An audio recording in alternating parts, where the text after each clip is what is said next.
আল্লাহর নবী সাল্লাল্লাহু আলাইহি ওয়াসাল্লাম বলছেন, হাদিসের মধ্যে আছে, যে ফজরের নামাজ পড়ে না, আল্লাহ রসুল বলছে ওয়া ইল্লা আসবাহা খাবিসান নফস কাসলানান, ফজরের নামাজ যে পড়ে না, রসুল বলেন সে হচ্ছে খবিস।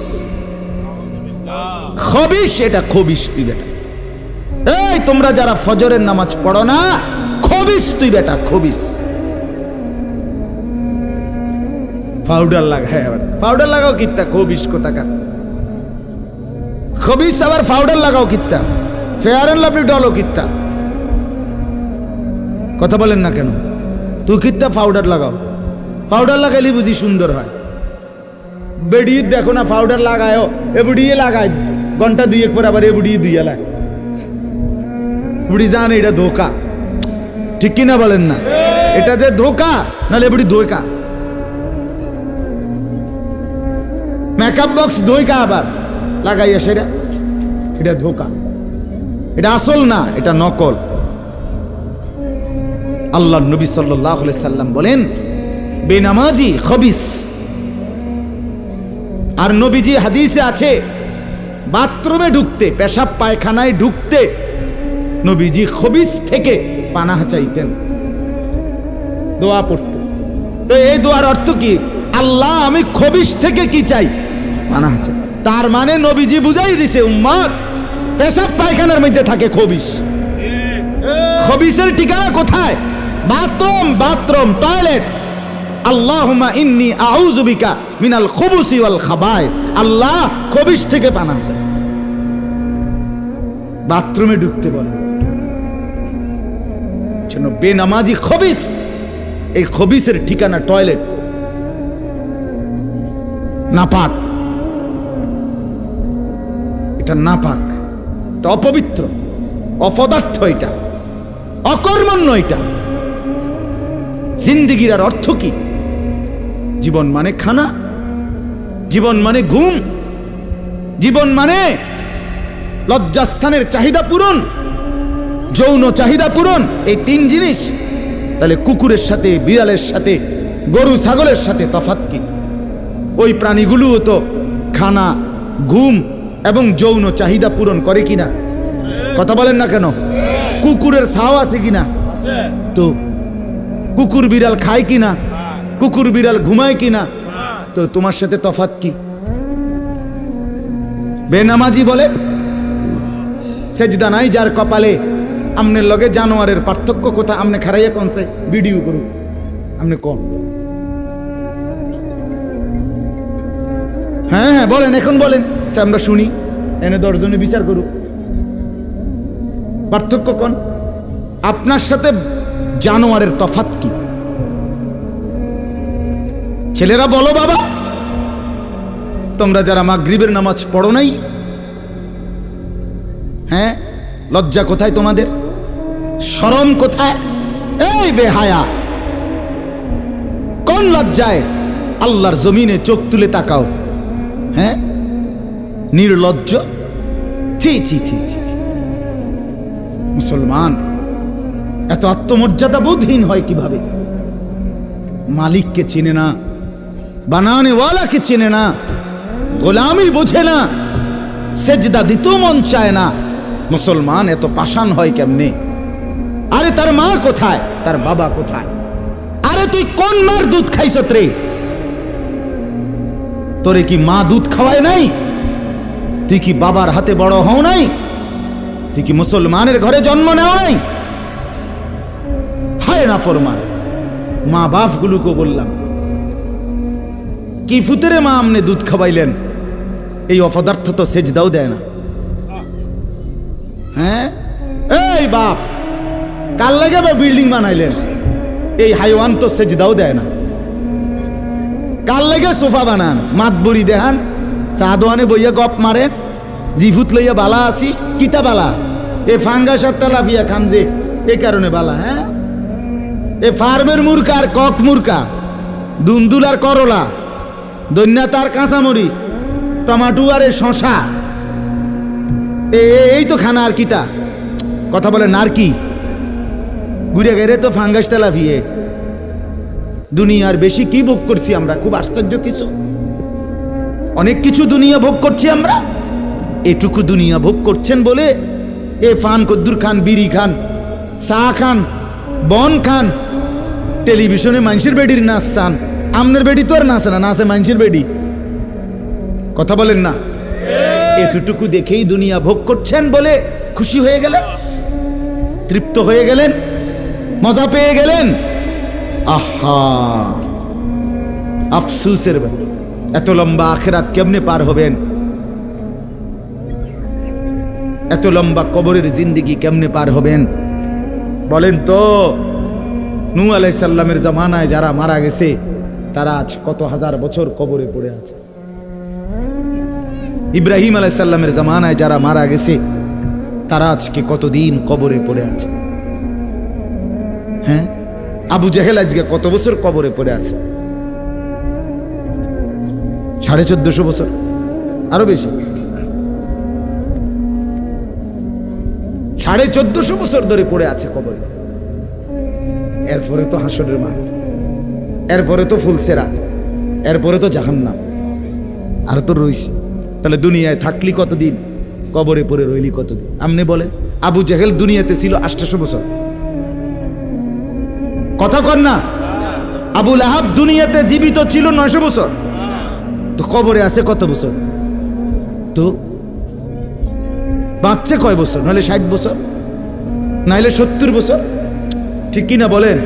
তাহলে দুনিয়ায় ছিলি কতদিন, কবরে আসত কতদিন? আচ্ছা, এই কথাই এখনই মনে হইল। হ্যাঁ, এরপরে তো সামনেরটি রয়েছেই মিয়া। এখনো তো কিয়ামত আসে নাই, এখনো তো ইসরাফিল ফু দেয় নাই।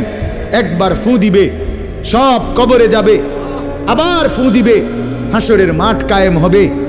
আবার হাসরের মাঠের একদিন, খোদার কসম এই কোরআনে আল্লাহ বলছে, হাসরের ময়দানের এখন একদিন, প্রতি একটা দিন কয় ঘন্টা?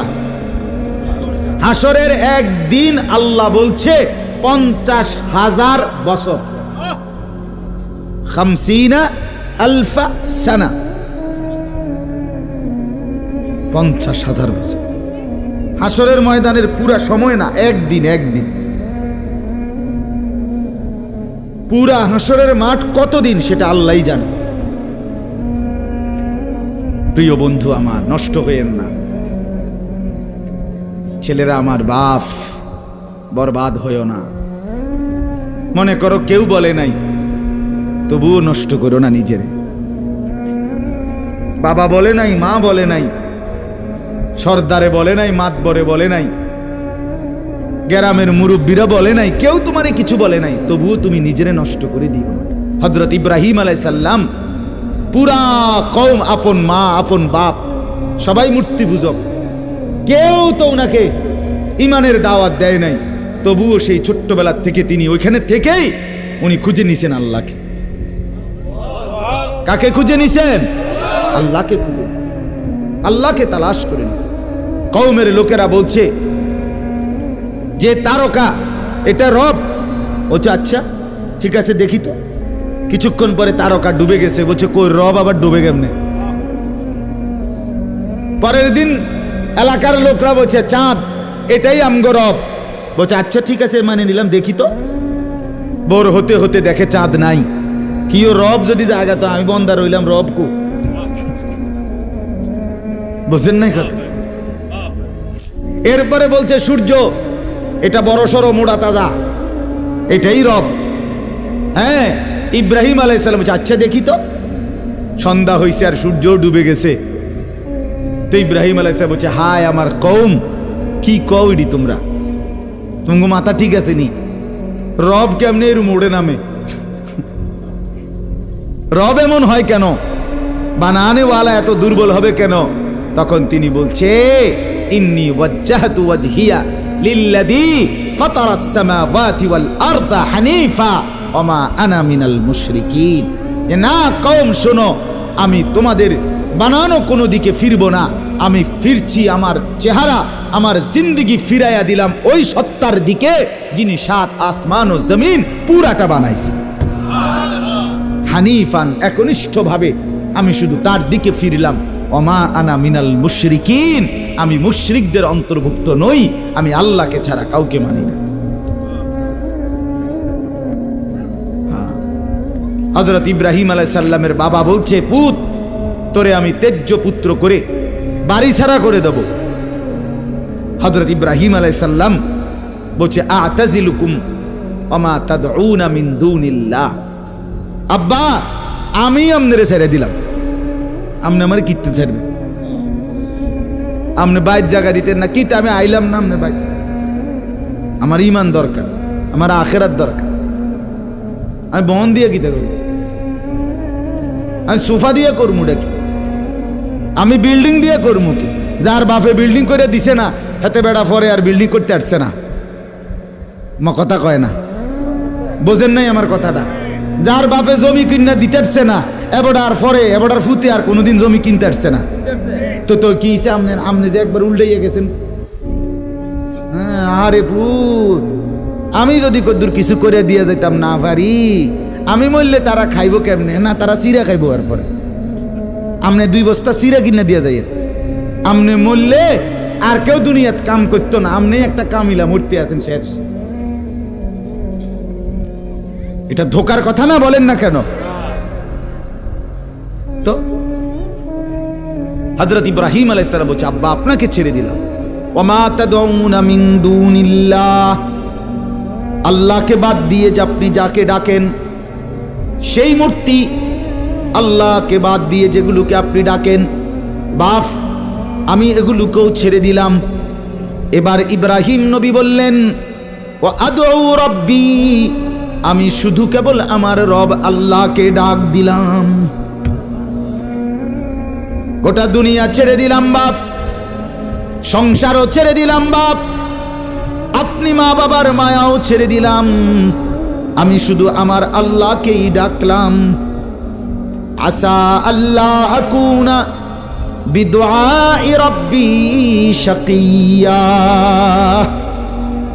এবার ইব্রাহিম নবী বলেন, আব্বা আমি বিশ্বাস করি আমার ওই এক আল্লাহকে ডেকে কেউ কোনোদিন বঞ্চিত হয় না। মাখলুককে ডেকে হেরে যায়, নেতা ভুলে যায়, কর্মীও ভুলে যায়, মা বাপও অনেক সময় রাগ করে, মা বাপ অনেক সময় ভুলে যায়, সন্তানও মা বাপকে ভুলে যায়, সবখানে হইতে পারে এমন, কিন্তু আমার আল্লাহকে ডেকে কেউ এমন হয় না যে বঞ্চিত হয়। আল্লাহকে বান্দা যখন জমিন থেকে ডাক দেয় আল্লাহ রব্বুল আলামিন সাথে সাথে বলে লাব্বাইক ইয়া আবদি, আমার বান্দা আমি হাজির, বল না বান্দা কি দরকার। বান্দা আবার বলে আল্লাহ, আল্লাহ আবার বলে লাব্বাইক, আছি তো বলো না। বান্দা বলে সুবহানাল্লাহ, আল্লাহ বলে শুনছি তো বান্দা, বলো না কি চাও বান্দা। বান্দা আবার বলে আলহামদুলিল্লাহ, আল্লাহ বলে বলো না কি চাচ্ছ বলো। আল্লাহু আকবার বলে আবারও বলছি কি চাচ্ছ বলো না, আমি তো শুনতেছি, আমি তো আছি বান্দা। কিন্তু বান্দা যখন শুধু আল্লাহকে ডাকতে থাকে, জিকির করতে থাকে, তাসবিহ পড়তে থাকে, মনের কষ্ট দুঃখ বেদনা চাওয়া পাওয়া কিছুই বলে না, শুধু জিকির করে, শুধু জিকির করে, শুধু আল্লাহকে ডাকে, আল্লাহকে ডাকে, শেষ পর্যন্ত আল্লাহ খুশি হয়ে বলে বান্দা তুই যেহেতু আমাকে ডেকে মজা পাইছো, ঠিক আছে বান্দা তুমি আমাকে ডাকতে থাকো, আমি আল্লাহ তোমাকে দিতে থাকি। কি লাগবে আমি তো জানি, তোর বিবি অসুস্থ আমি কি জানি না, তোর ছেলে বিদেশে অসুবিধায় আছে আমি কি জানি না, কথা বলেন। তোর যে শরীরের সমস্যা আমি কি এটা জানি না, আমি তো সব জানি, কোথায় তোর কোন মুসিবত। আল্লাহর আড়ালে কি কিছু হয়, আল্লাহর গোপনে কি কিছু হয়, তাইলে আল্লাহর ইচ্ছা ছাড়া কি কিছু হয়। এজন্য মোবাইলের কথা বলতে গিয়ে এতগুলো কথা লম্বা বললাম। ছেলেদেরকে বললাম বাবা অনেক ছেলে বসছো, মাশাআল্লাহ, আল্লাহ খুব বরকত দান করে। আজকে মুসলমানের যুবক তোমাদের ফেরার অপেক্ষা ইসলাম। তোমরা যদি নামাজি না হও, চরিত্রবান না হও, জীবনটা যদি নারীর পিছনে আর ছবির পিছনে, নর্তকীর পিছনে আর উলঙ্গ ছবির পিছনে, মদ, জুয়া, জিনা, ব্যভিচারের পিছনে শেষ করে ফেলো। এই চোখের দৃষ্টি, এই নজর, এই চোখের দৃষ্টি, এটা যদি নষ্ট করে ফেলো গুনাহ দেখতে দেখতে, নাপাক ছবি দেখতে দেখতে, তো তোমরা নিজের জীবনই ভালো বাঁচবা কেমনে, ইসলামের জন্যই লড়বা কেমনে? আর মুসলমানের যুবক যদি হেরে যায়, মুসলমানের যুবক যদি পড়ে যায়, তো দ্বীনের জন্য জানবাজি রাখবে কে? এই বুড়ারা, 60 বছর 70 বছরের বুড়া, এবারে আর দৌড়তে পারবো? এবারে দোয়া না করবো? কথা বলেন না কেন? মুরব্বীরা কি করবে? কলিজা ছিঁড়ে দোয়া করবে। অতএব আমি আপনাদের কাছে এতক্ষণের কথার মূল একটা উদ্দেশ্য, আমি দুইটা আয়াত পড়ছি, এই আয়াতের আঙ্গিকে কথাটা বলার জন্য বলছি। আজকে আমরা গুনার মধ্যে সবচেয়ে বেশি, বহুভাবেই আমাদের মধ্যে গুনাহ আছে, বাকি এই নজরের গুনাহ আমাদের সবচেয়ে বেশি। কিসের গুনাহ বলেন না? নজরের গুনাহ। আমাদের চোখ নিয়ন্ত্রণ হারা, বাঁধন হারা। আমাদের যুব সমাজ, ছেলে মেয়ে, তাদের পুরাটা চোখ তারা মোবাইলকে দিয়ে দিছে। ওই যে আগে যে শুনছি যে স্বেচ্ছায় চক্ষুদান করত, কথা বুঝছেন না কথাটা? হ্যাঁ, মরণোত্তর চক্ষুদান। এই মরণোত্তর চক্ষুদান না, জীবিত চক্ষুদান। ওই দেখেন, ওই দেখেন, ইয়া দেখো, ওই মোবাইল কার হাতে? হাতে সাইজ হলো ট্যাবলেট সাইজ, তার থেকে তার মোবাইল বড়। যেই অপদার্থ তার হাতেই মোবাইল দিছে, ওই সবচেয়ে বড় অপদার্থ। ওইটা একেবারেই অপদার্থ। সে যদি ভাই হয় তো ভাই অপদার্থ, বাপ যদি হয় ওইটা অপদার্থ বাপ। এই সন্তান নষ্ট করার সবচেয়ে বড় দায়ী আপন গার্জিয়ান। মা বেডি 2 বছরের বাচ্চাটারে বড় মোবাইলটা দিয়ে দিছে, তুই টিপ এটা, তুই তাবু ডিস্টার্ব করিস না, আমি সাইজ দিয়ে আসি ড্রেসিং টেবিলে, এবুডি পাউডার ডলে, হেতে মোবাইল টিপ। কথা বুঝেন নাই? ও বেডি হিন্দি সিরিয়াল দেখে টেলিভিশনে, হ্যাঁ, হিন্দি সিরিয়াল দেখে, ইন্ডিয়ান সিরিয়াল দেখে, কি দেখে? মনোযোগ দিয়ে দেখে। হিন্দি সিরিয়ালের সবগুলোর মূল বৈশিষ্ট্য হলো স্বামী স্ত্রীর ঝগড়া, শাশুড়ির থেকে জামাইরে কেমনে আলাদা করতে হবে, দেবর ননদের কেমনে স্বামীর থেকে বিচ্ছিন্ন করতে হবে, মানে সংসার কিভাবে তছনছ করবে, এটা হলো ওই বেঈমানদের সবচেয়ে বড় ষড়যন্ত্র। সবগুলোর বৈশিষ্ট্য এটা। মহিলারা এইটা দেখা বিবাহের পরে 6 মাসও একসাথে আর থাকতে চায় না। 6 মাসও না। বেডির সিদ্ধান্ত, মরিয়ার বাসি তে বেড়ারে তার বাপ মার থেকে আলাদা করুন। জীবনের সাধনা এটা। হায় হায়, লানত, অভিশাপ ওই নারীর প্রতি, যে নারী তুমি বেটি তোমার একটু সুখের জন্য স্বামী বেচারাকে আলগা করে লাইলা। তুমি তো কিছুক্ষণের সুখ হয়তো পাইবা, কিন্তু এই স্বামী মা বাবার নাফরমানির কারণে এই ছেলেটা তারে তো চিরদিনের জন্য জাহান্নামী বানাই দিল। মা বাপ যদি কষ্ট পায়, আহাজারি করে, মা বাপের কলিজার মধ্যে যদি ব্যথা লাগে, তো এই সন্তান জাহান্নামী হবে না? বলে। এজন্য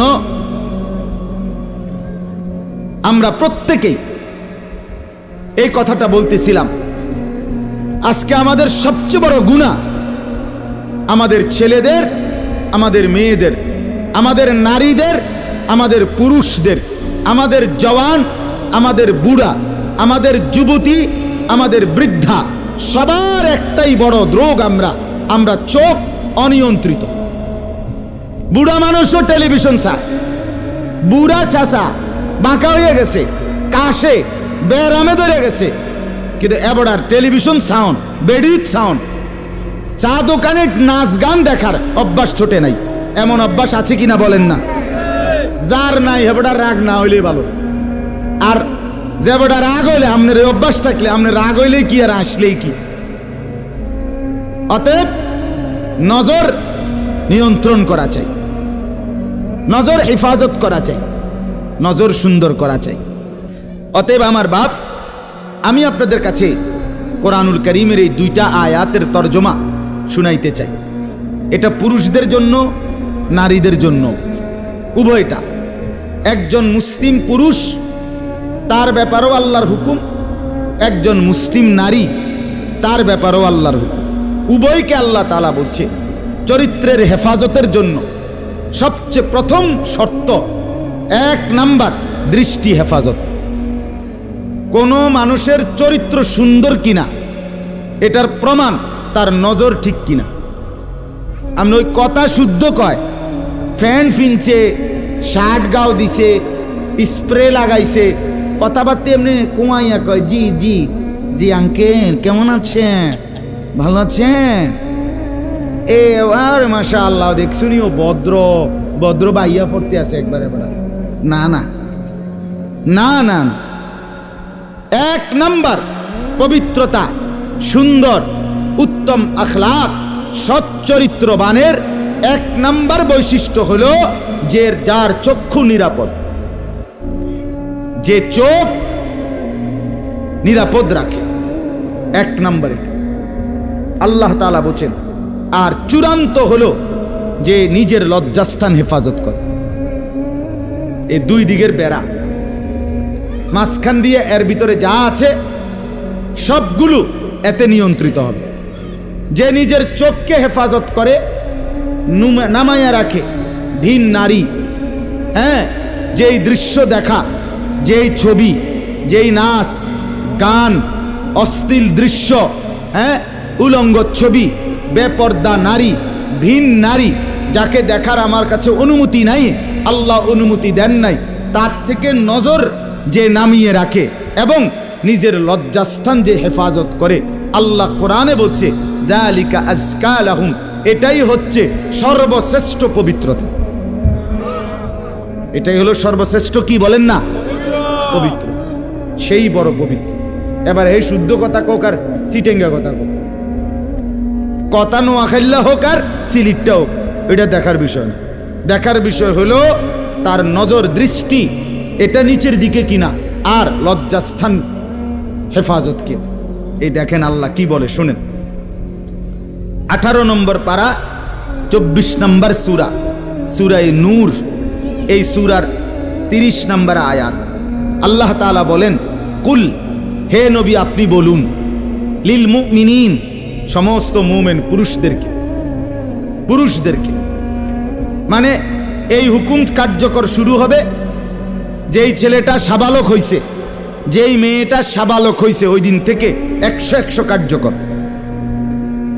কোন ছেলের উপরে যেদিন গোসল ফরজ হয়েছে, প্রথম যেদিন তার বীর্যপাত হয়েছে, সেদিন থেকেই সে সাবালক, প্রাপ্তবয়স্ক, সেদিন থেকেই সে যুবক, সেদিন থেকে ইসলাম মানা পুরাটা 100 তার উপরে ফরজে আইন। ওই দিন থেকে তার 1 মিনিট 1 সেকেন্ড হিসাবের বাহিরে হবে না। প্রতি সেকেন্ড নিঃশ্বাসের জন্য তাকে মৃত্যু পর্যন্ত, মানে বালেগ হওয়ার দিন থেকে মৃত্যু পর্যন্ত যে হায়াত পাইছে, যে দূর আল্লাহর কাছে হিসাব দিতে হবে তদ্দূর। রাতের হিসাব, দিনের হিসাব, হাঁটলে বসলে উঠলে খাইলে ঘুমাইলে, এমনকি নিঃশ্বাসের হিসাবও খোদার কসম আল্লাহর কাছে দিতে হবে। কোন মেয়ে যেদিন তার প্রথম মাসিক শুরু হয়েছে 13-14 বছর বয়সে, সেদিন থেকে সে প্রাপ্তবয়স্কা, সাবালিকা, সে যুবতী। অতএব সেদিন থেকে মৃত্যু পর্যন্ত তার হায়াত যতদিন পাইছে, একদিনের ভালো মন্দ, জায়েজ না জায়েজ, হালাল হারাম, বৈধ অবৈধ, সব কিছুর হিসাব সে আল্লাহর কাছে দিতে হবে। কথা বুঝলেন কিনা আপনি? হ্যাঁ, এটা জরুরি, এটা জরুরি। স্বামীর কারণে, শ্বশুরের কারণে, স্ত্রী মহিলা বলেন আমার স্বামী বাধ্য করছে দেবরের সাথে দেখা করা, স্বামী বাধ্য করছে ভাসুরের লগে দেখা করতে, খোদার কসম স্বামী যদি আসমান ভাঙ্গাও মাথাত ফালায়, তারপরও স্ত্রীর জন্য এই কথা মান্য করা স্বামীর হারাম। আর স্বামী যদি এই হারাম কাজের জন্য বাধ্য করে স্ত্রীকে, এই স্বামী জালেম। এই স্বামী কি বলেন না কেন, চাচতো ভাই, জ্যাঠতো ভাই, খালতো ভাই, ফুফাতো ভাই, দুলা ভাই, তারারে কইছে বাদ বাইরা দাও, তুমি আজ্ঞায় দাও, তারা মেহমান। সব সময় কি আর আইয়েনি? হ্যাঁ, যেই স্বামী বলে, যেই শ্বশুর বলে, এই উভয়টাই জালেম, নিকৃষ্ট পাপী, সীমা লঙ্ঘনকারী, সীমা লঙ্ঘনকারী। কোনো সন্দেহ না, কোনো সন্দেহ। আল্লাহকে, আল্লাহর হুকুমের বিরোধিতা করে মাখলুকের হুকুম মানা অনুমতি নাই, অনুমতি নাই। হযরত ইব্রাহিম আলাইহিস সালামের বাবা ওনাকে মূর্তি পূজা করতে বাধ্য করতে চাইছে, করছে না? কইছে না যে নরে তেজ্য পুত্র করে দেবো বেড়া? কোরআনের আয়াত। ইব্রাহিম আলাইহিস সালাম বলছে আমনেরে আমি ছেড়ে দিলাম। কিসের জন্য? ঈমানের জন্য। কিসের জন্য বলেন না? ওয়া ইন জাহাদাকা আলা আন তুশরিকা বি মা লাইসা লাকা বিহি ইলমুন ফালা তুতি'হুমা ওয়া সাহিবহুমা ফিদ দুনিয়া মা'রুফা। কোরআনে আল্লাহ বলেন, তোমার মা বাপ যদি তোমাকে আমি আল্লাহর সাথে শিরিক করতে বলে, তুমি কোনোভাবেই তার অনুসরণ করবে না। হ্যাঁ, তবে মা বাবার সাথে কষ্টদায়ক আচরণ করবে না, ব্যবহার করবে ভালো, ব্যবহার করবে উত্তম। তার গায়ে হাত দিবে না, তারে ধাক্কা দিবে না, তারে গালি দিবা না, তারে ধমক দিবা না, কিন্তু তার কথা মানবা না। কোন কথা?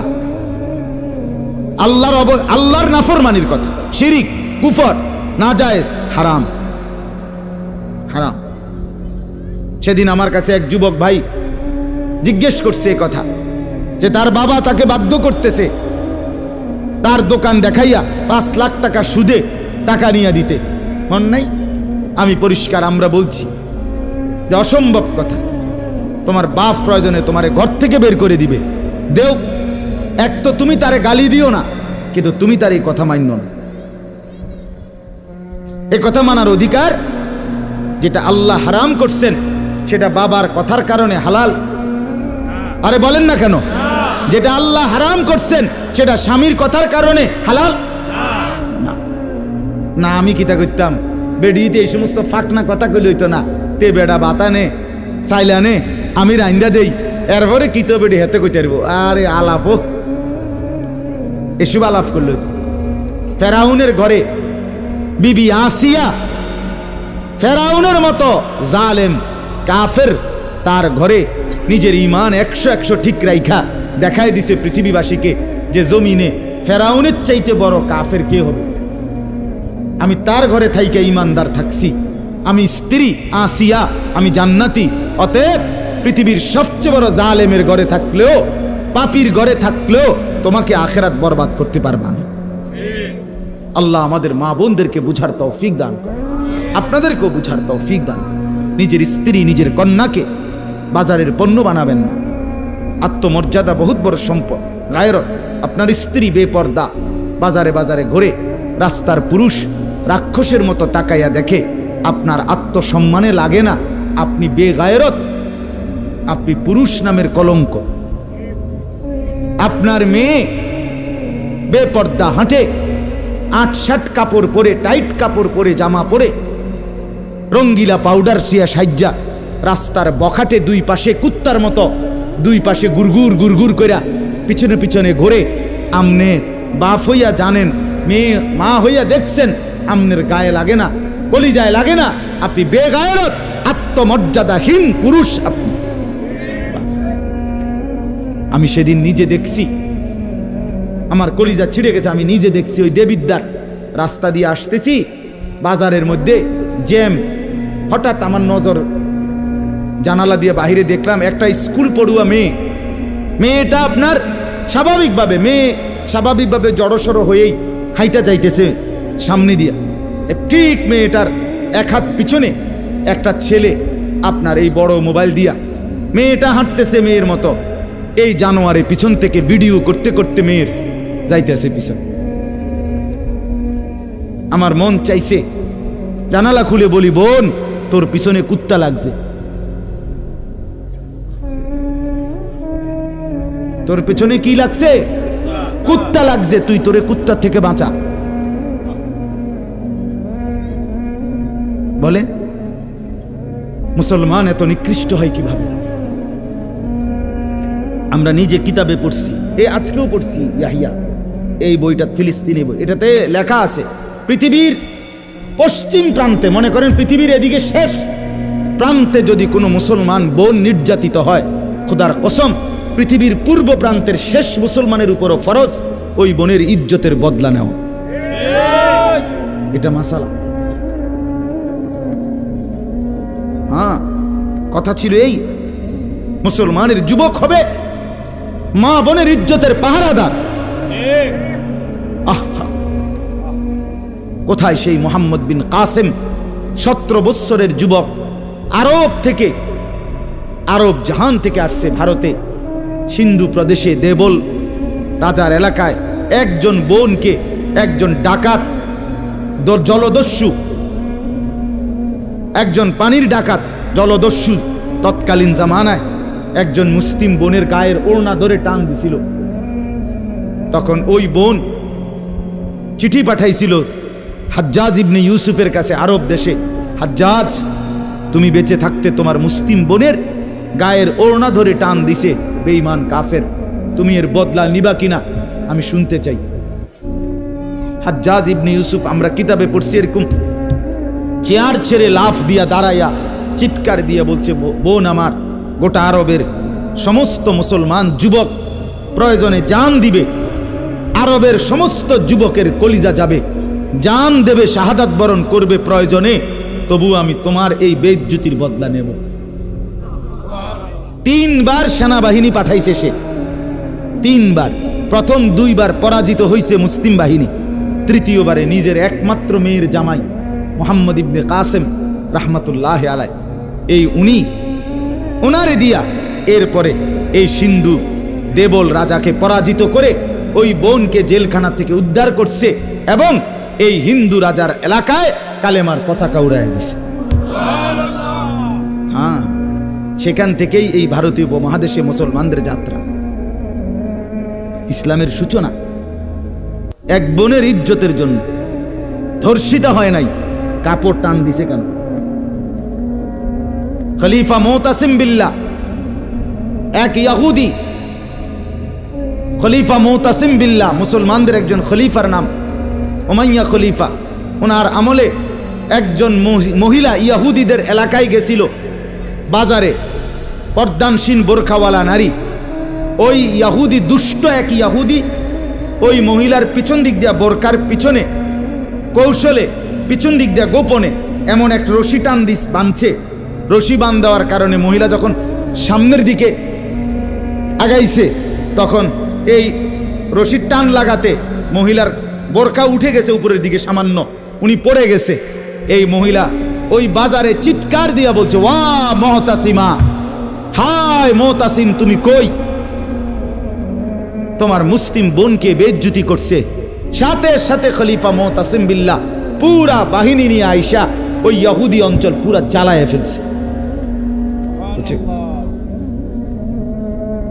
কথা ছিল এই, বা কথা ছিল এই, রক্ত আর আমাদের গায়রত আর আমাদের হারিয়ে ফেলেছি।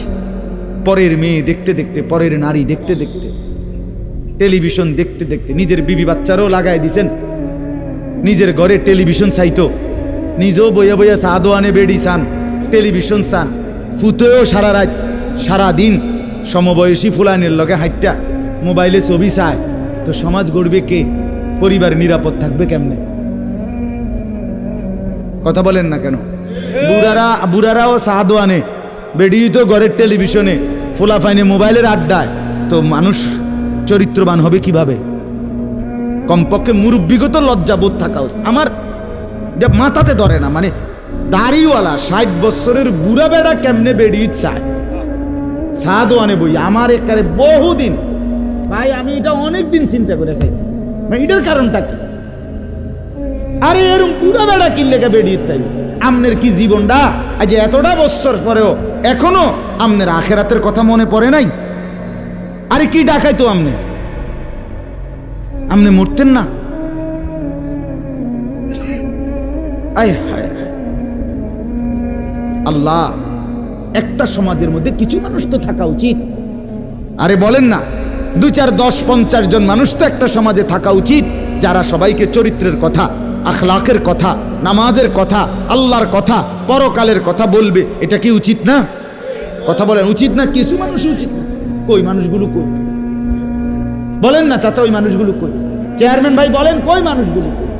আচ্ছা চেয়ারম্যান আপনি কোন ভাই, আমি তো এতক্ষণ খেয়াল করি নাই। আরিফ ভাই আমাদেরও খুব কলিজার টুকরা, মহব্বতের আমার। তো আপনি বলেন, একজন চেয়ারম্যানকে বলতে বলেন মাইক দিয়ে, এখন এক সপ্তাহে এক মাসে এই নারী গঠিত কেলেঙ্কারির কি পরিমাণ বিচার তারা করতে? আমি অসংখ্য চেয়ারম্যানের সাথে কথা বলছি, প্রায় বলে হুজুর সমাজটা খাইয়া লাইছেন। এই যে বলতেছে এটাই বেশি চরিত্রহীনতার সয়লাভ। আহা আহারে নারী, বেচারা স্বামী 16 বছর বিদেশ করছে, হায় রে কলজা ফাটা তার কষ্ট। কি পরিমাণ রোদ্রে টাকা রোজগার করছে, কয়টা টাকা। আমি তো সৌদি আরবে যে কয়বার আল্লাহ নেওয়ার তৌফিক দিছে, হজ উমরায় গেছি, অন্য কোনো কারণে না, প্রতিবারই দেখছি বাফ আহারে প্রবাসীদের কষ্ট কাকে বলে। প্রখর রোদ। এই শুধু তর্জমাটা শোনেন, 5 মিনিটে শেষ হয়ে যাবে তর্জমা। আল্লাহ তাআলা বলেন কুল্লিল মুমিনিনা, হে নবী আপনি মুমিন পুরুষদেরকে বলেন। তাহলে পুরুষ বলতে কি বুঝাইছে বুঝছেন তো এটা নাকি? যেদিন থেকে সাবালক, আর মহিলা যেদিন থেকে তার মাসিক শুরু হয় প্রথম, সেদিন থেকে নারী। আল্লাহ বলেন হে নবী প্রত্যেক পুরুষকে বলেন ইয়াগুদ্দু মিন আবসারিহিম ওয়া ইয়াহফাজু ফুরুজাহুম, তারা যেন বাধ্যতামূলক 2টা কাজ করে। এক, ইয়াগুদ্দু মিন আবসারিহিম, তারা যেন তাদের চোখ নিচের দিকে নামায় ভিন নারী থেকে, নাজায়েজ দৃশ্য থেকে, যে জিনিস দেখার অনুমতি নাই, যেই ছবি দেখার অনুমতি নাই, যেই নারীকে দেখার অনুমতি নাই, তার থেকে যেন তারা চোখ নামায়। ওয়া ইয়াহফাজু ফুরুজাহুম, এবং প্রত্যেকটা মুমিন যেন নিজের লজ্জাস্থানকে হেফাজত করে। নিজের লজ্জাস্থান হালালভাবে অনুমোদিত ছাড়া, স্বামী স্ত্রীর পবিত্রতা ছাড়া অন্য কোনো ক্ষেত্রে নিজের লজ্জাস্থানকে হারামভাবে যেন ব্যবহার না করে, নিজের হাত দ্বারা কোনো অবৈধ কাজ যেন না করে, নিজে পুরুষ যেন কোনো অবৈধ নাচ না করে, ভিন নারীর সাথে যেন নিজের লজ্জাস্থানের জিনা বেবিচার, যেন অসভ্যতা অশ্লীলতা এমনটা যেন না করে। আল্লাহ বলেন দালিকা আজকা লাহুম, কি হবে এতে? আল্লাহ বলে এটাই হবে সর্বশ্রেষ্ঠ পবিত্রতা। এটাই কি বলেন না? সর্বশ্রেষ্ঠ পবিত্রতা। ইন্নাল্লাহা খাবীরুম বিমা ইয়াসনাউন, আল্লাহ বলে যত কৌশলে, যত ফন্দিতে, যত বুদ্ধিতে, যত সিক্রেটে, যত গোপনে তোমরা যে যাই করো, আমি আল্লাহ 100 খবর রাখি। আমার কাছে গোপন কিছু গোপন নাই। অন্তরের হালাত, বাহিরের হালাত, কক্সবাজারের দৃশ্য আর বাড়ির দৃশ্য, রাত গভীরের দৃশ্য, দিনের আলোর দৃশ্য, গোপন জায়গায়, হোটেলে, রেস্তোরাঁয়, অথবা পার্কে, বিনোদন কেন্দ্রে, অথবা মোটরসাইকেলে আরেক বেটার মেয়ে আরেক দিকে নিলাগা, যাই নাও, যেখানেই নাও, যত গোপন জায়গায়, মা দেখে নাই, বাবা দেখে নাই, গ্রামবাসী শুনে নাই, কেউ জানে নাই, কিন্তু আল্লাহ বলে বান্দা আমার খবর আছে, আমার থেকে আড়াল করতে পারবে না। অতএব চোখের হেফাজত, চোখের হেফাজত। বুড়া মানুষ আপনাদেরকে মৃত্যু পর্যন্ত, 90 বছরের বুড়া, আমার বুড়ো হয়ে গেছি, বয়স হয়ে গেছে না, মানুষের শরীর আড্ডি মাড্ডি বয়স হয়। শাহওয়াত যেটাকে বলে, কামনা বাসনা, এটা কখনোই বুড়ো হয় না, বুড়ো হয় না। হ্যাঁ সোজা কথা, আমি খোলামেলা বললাম, শাহওয়াত কি হয় না? বুড়ো হয় না। এজন্য বালেগ থেকে বৃদ্ধ পর্যন্ত সবাই এই হুকুম। 2 নাম্বার আল্লাহ বলেন 31 নম্বর আয়াত, অকুল্লিল মুমিনাতি ইয়াগদুদনা মিন আবসারিহিন্না ওয়া ইয়াহফাজনা ফুরুজাহুন্না, হে নবী আলাদাভাবে আপনি মুমিন মহিলাদেরকেও বলেন, নারীদেরকেও বলেন, তারাও যেন এই 2টা কাজ করে। কি? চোখ নামিয়ে রাখে, চোখ নামিয়ে রাখে। কোন নারী যেন রাস্তার পুরুষ, ভিন পুরুষ যাদেরকে দেখার অনুমতি নাই, এই যে দেবর, এই যে ভাসুর, চাচাতো ভাই, মামাতো ভাই, ফুফাতো ভাই, খালাতো ভাই, দুলা ভাই, এরকম মানুষগুলো যাদেরকে দেখার অনুমতি নাই, রাস্তার পুরুষ যাদেরকে দেখার, চোখ ফেলার অনুমতি নাই, তাদের থেকে যেন চোখ নামিয়ে রাখে।